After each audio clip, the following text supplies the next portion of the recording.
Ouça agora uma cápsula de graça.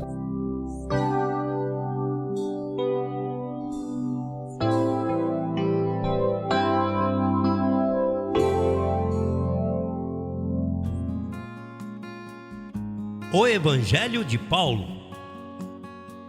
O apóstolo Paulo, escrevendo sua carta aos de Roma, assim declarou: no dia em que Deus julgará por Jesus Cristo os segredos dos homens, conforme ao meu Evangelho. Romanos capítulo 2, verso 16. Isso significa que haveria sim um julgamento, porém não como a religião nos apresentou, com fogo, enxofre, lago de fogo, raios e trovões. O texto é claro: Jesus Cristo viria nos julgar, mas este utilizaria o evangelho que ele mesmo deu a Paulo.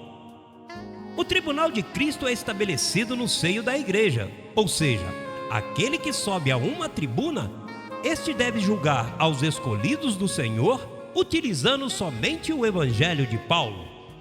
Por anos, a igreja foi julgada de forma errada, e este é um ponto que devemos aclarar. Julgamento não é condenação. Julgar significa esquadrinhar um assunto, dividir a questão, expor o caso, ser avaliado, ser julgado.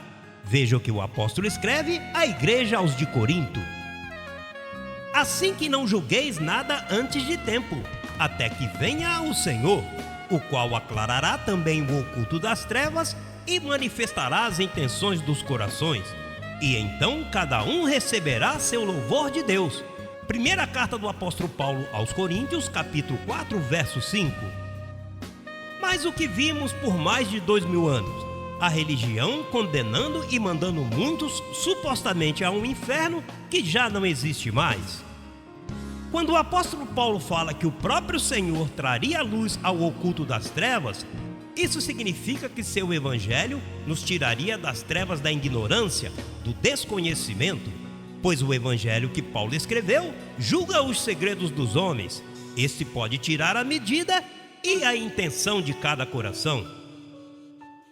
Porque a palavra de Deus é viva e eficaz, mais cortante que toda espada de 2 fios, e penetra até partir a alma e o espírito, as conjunturas e os tutanos, e discerne os pensamentos e as intenções do coração. Hebreus capítulo 4, verso 12. O evangelho de Paulo também nos disciplina, conforme escrito em sua carta aos Hebreus capítulo 12, versos 5 e 6. E haveis esquecido da exortação que como a filhos se vos dirige, dizendo: filho meu, não menospreze a disciplina do Senhor, não desmaies quando fores repreendido por ele, porque o Senhor disciplina o que ama e açoita a todo aquele que recebe por filho. Deus nos tomou por filho, ele nos adotou e esse nos disciplina. Deus nos disciplina por meio do seu evangelho. Uma pessoa que não conheça o evangelho não tem sido disciplinada, ou seja, não está educada, vive em sua própria mente carnal. Disciplina não é castigo, mas sim uma educação para vivermos melhor sobre esta terra. Quando saímos de sua disciplina, de seu ensino, sofremos o açoite, e este vem por meio da colheita de nossos atos. Não vos enganeis, Deus não pode ser burlado, pois tudo o que o homem semear, isso também ceifará. Carta do apóstolo Paulo aos Gálatas, capítulo 6, verso 7.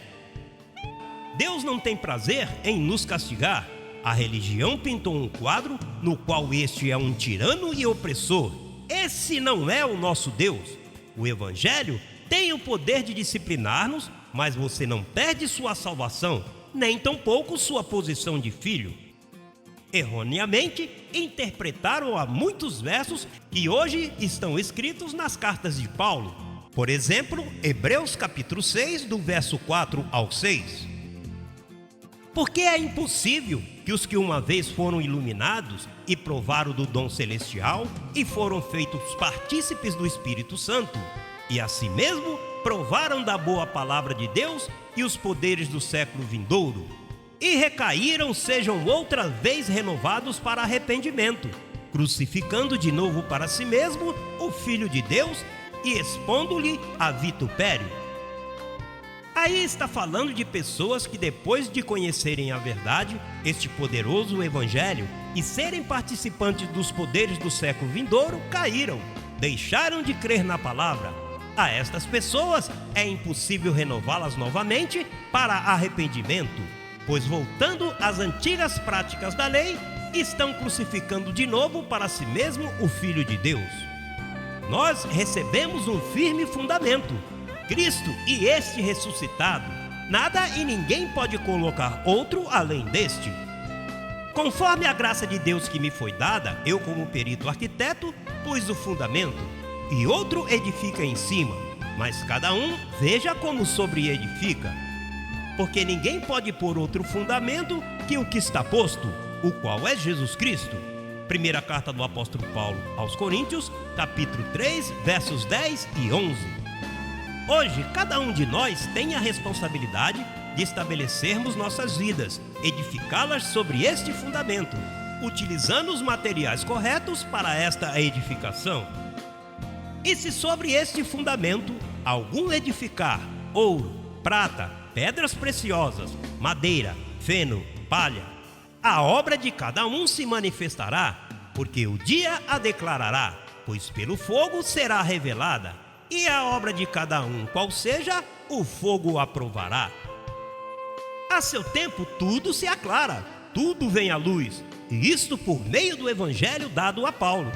Se permanecermos fiéis a este evangelho, receberemos o galardão ainda em vida, pois nosso chamado é reinar aqui sobre essa terra, desfrutando dos melhores dias, guiados por este conhecimento. Mas se retrocedermos, mesmo assim sua salvação está garantida. Você é um escolhido e jamais poderá se perder. Se permanecer a obra de algum que sobreedificou, receberá a recompensa. Se a obra de algum se queimar, ele sofrerá perda. Se bem, ele mesmo será salvo, ainda assim como pelo fogo. Primeira carta do apóstolo Paulo aos Coríntios, capítulo 3, versos 14 e 15. Abençoado irmão, comece desde hoje a honrar o evangelho de Paulo, sobre o qual o nosso apóstolo nos edificou, pois por meio dele amadurecemos e crescemos. Conheça melhor esta ciência visitando nossas páginas na internet www.institutoeducacionaljlm.com.br. Você é um abençoado com todas as bênçãos espirituais.